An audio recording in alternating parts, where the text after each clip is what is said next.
We start today in Puerto Rico, where citizens are demanding that Governor Pierluisi cancel LUMA's energy contract as operator of the electric grid on the island.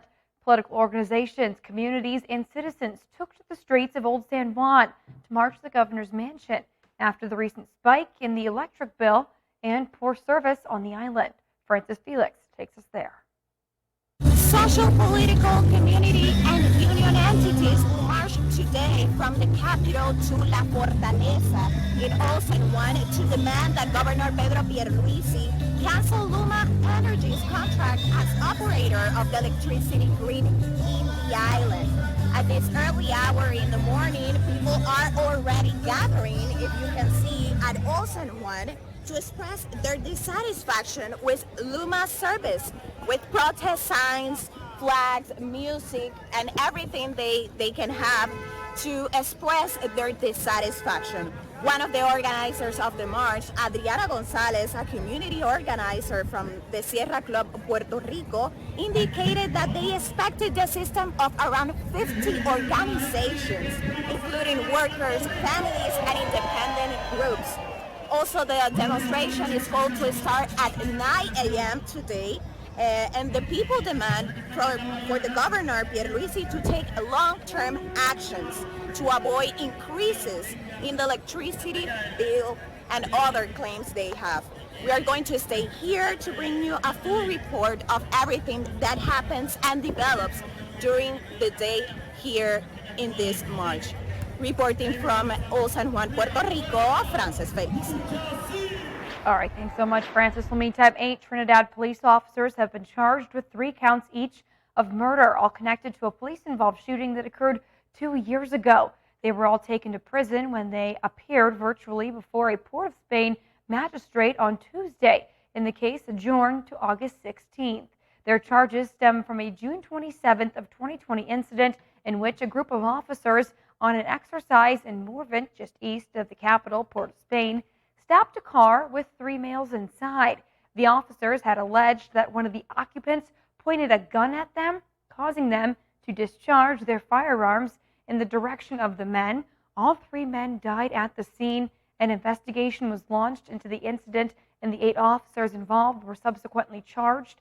Asked at a press conference to comment on the rogue officers in the police service, Prime Minister Dr. Keith Rowley stressed that the officers charged were innocent until proven guilty.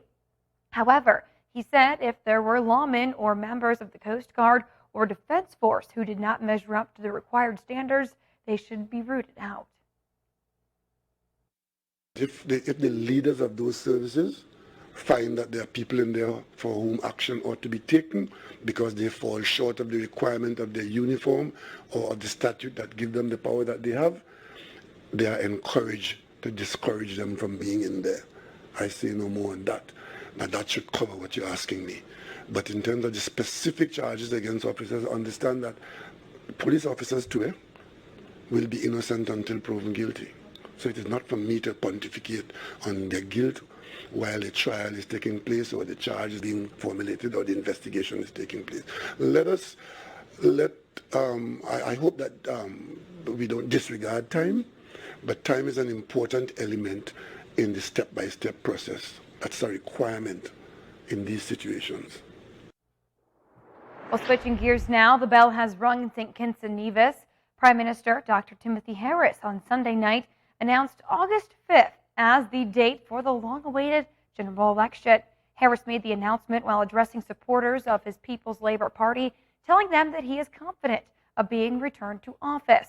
Prime Minister Harris was forced to call the election after members of his coalition team, Unity Government, filed a motion of no confidence against him. 2 years after the 3-party team was reelected on June 8th of 2020, general elections by winning 9 of the 11 seats in the 15-member parliament. The other 4 legislations are nominated by the Governor General following the polls. The nomination day for the election will be Tuesday, July 26th of 2022. Harris appealed to the people's vote for PLP so that they will win all 8 seats they are contesting to ensure a strong government. And so, with a heart of gratitude, I now, in the name of democracy, in the name of the people of St. Kitts and Nevis. Declare the date, the big date, for the re-election of the People's Labour Party.